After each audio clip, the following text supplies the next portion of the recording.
ओम श्री गणेशाय नमः। ओम नमः शिवाय। शिवजी भोलेनाथ की जय। गौरा मैया की जय। आज हम सोमवार के व्रत करने की विधि बताएंगे। सोमवार का व्रत साधारणतया दिन के तीसरे पहर तक होता है। व्रत में फलाहार या पारायण का कोई खास नियम नहीं है, किंतु यह आवश्यक है कि दिन रात में केवल एक ही समय भोजन करें। सोमवार के व्रत में शिवजी पार्वती का पूजन करना चाहिए। सोमवार के व्रत 3 प्रकार के होते हैं: प्रति सोमवार, सौम्य प्रदोष और 16 सोमवार। तीनों की विधि एक जैसी है। शिव पूजन के पश्चात कथा सुननी चाहिए। प्रदोष व्रत, 16 सोमवार कथा तीनों की अलग अलग है। आज हम सोमवार के व्रत करने की आपको विधि बताएंगे।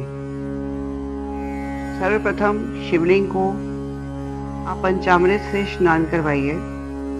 उसके बाद चंदन का तिलक लगाएं और उसी चंदन के तिलक को अपने माथे पर लगाएं और उसके बाद भगवान की कथा सुने।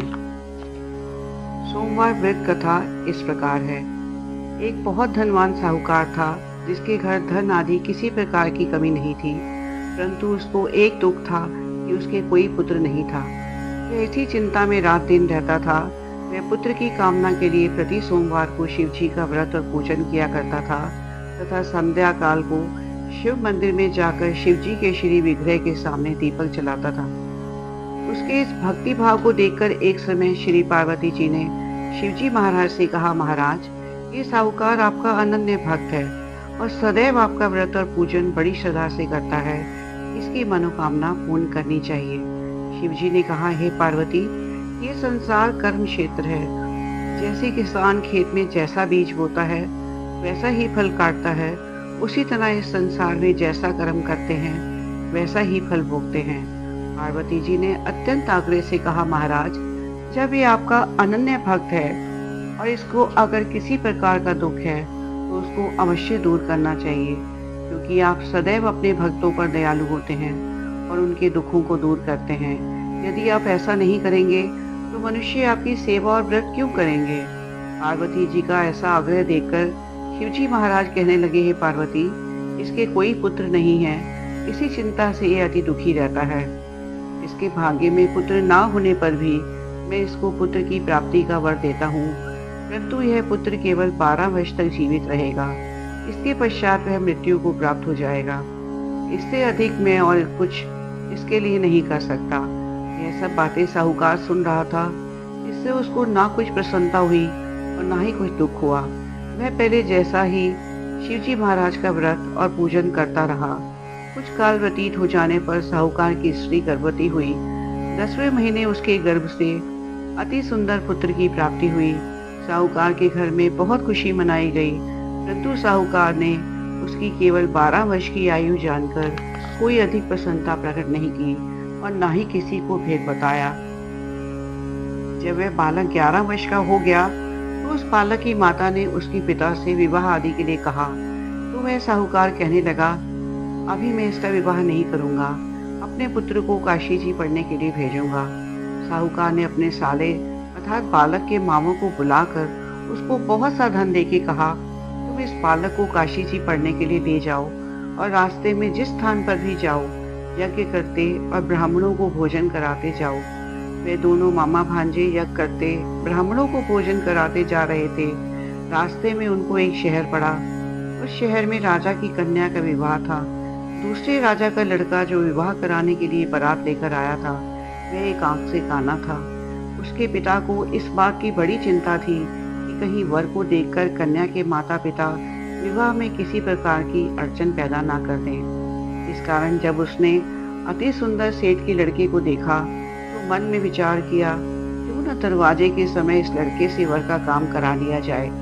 ऐसा विचार कर वर के पिता ने उस लड़के और मामा से बात की और वे राजी हो गए। फिर उस लड़के को वर के कपड़े पहनाकर घोड़ी पर चढ़ाकर दरवाजे पर ले गए और सब कार्य प्रसन्नता से पूरा हो गया। फिर वर के पिता ने पूछा, यदि विवाह का कार्य भी इसी लड़के से करा लिया जाए तो क्या बुराई है? ऐसा विचार कर लड़के और उसके मामा से कहा, यदि आप फेरों का और कन्यादान के काम को भी करा दें तो आपकी बड़ी कृपा होगी और मैं इसके बदले में आपको बहुत सा धन दूंगा। उन्होंने स्वीकार कर लिया और विवाह कार्य भी बहुत अच्छी तरह से संपन्न हो गया। परंतु जिस समय लड़का जाने लगा, उसने राजकुमारी की चुनरी के पल्ले पर लिख दिया, तेरा विवाह तो मेरे साथ हुआ है, परंतु जिस राजकुमार के साथ तुमको भेजेंगे वह एक आंख से काना है और मैं काशी जी पढ़ने जा रहा हूँ। लड़के के जाने के पश्चात उस राजकुमारी ने जब अपनी चुनरी पर ऐसा लिखा हुआ पाया तो उसने राजकुमार के साथ जाने से मना कर दिया और कहा कि यह मेरा पति नहीं है, मेरा विवाह इसके साथ नहीं हुआ, वह तो काशी जी पढ़ने गया है। राजकुमारी के माता पिता ने अपनी कन्या को विदा नहीं किया और बारात वापस चली गई। उधर सेठ का लड़का और उसका मामा काशी जी पहुंच गए। वहां जाकर उन्होंने यज्ञ करना और लड़के ने पढ़ना शुरू कर दिया। जब लड़के की आयु 12 साल की हो गई, उस दिन उन्होंने यज्ञ रचा रखा था। लड़के ने अपने मामा से कहा, मामा जी आज मेरी तबीयत कुछ ठीक नहीं है। मामा ने कहा, अंदर जाकर सो जाओ। लड़का अंदर जाके सो गया और थोड़ी देर में उसके प्राण निकल गए।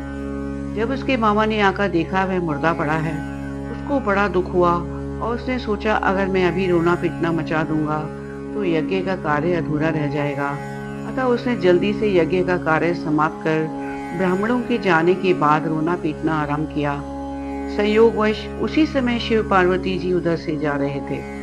जब उन्होंने जोर जोर से रोने की आवाज सुनी तो पार्वती जी कहने लगी, महाराज कोई दुखिया रो रहा है, उसके कष्ट को दूर कीजिए।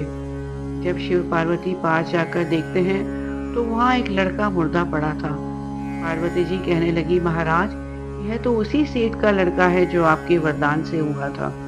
शिव जी कहने लगे, हे पार्वती, इसकी आयु इतनी ही थी सो यह भोग चुका। तब पार्वती जी ने कहा, हे महाराज इस बालक को और आयु दो, नहीं तो इसके माता पिता तड़प तड़प कर मर जाएंगे।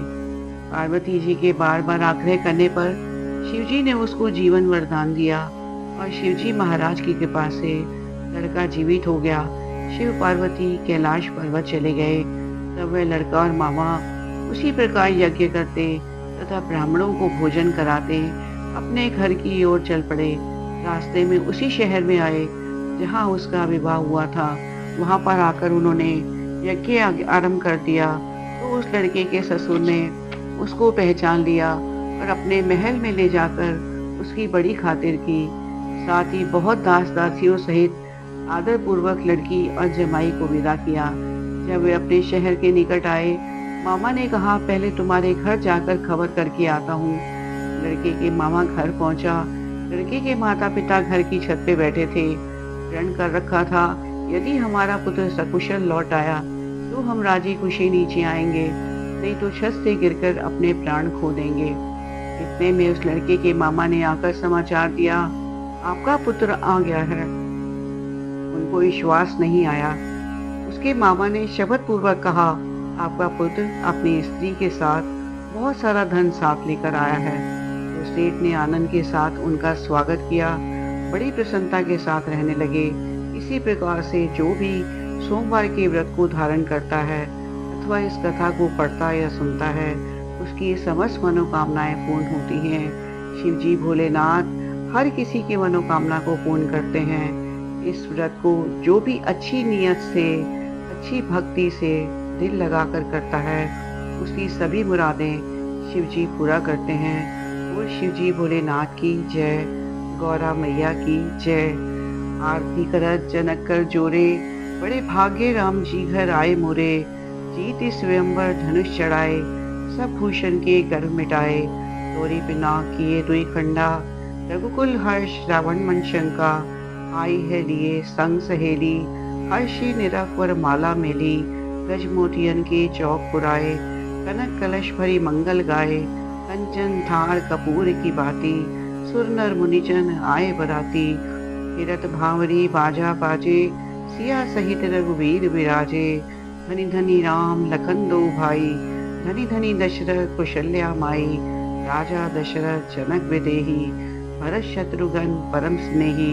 मिथिलापुर में बजत बधाई, दास मुरारी स्वामी आरती गाए। ओम नमः शिवाय, ओम नमः शिवाय, ओम नमः शिवाय।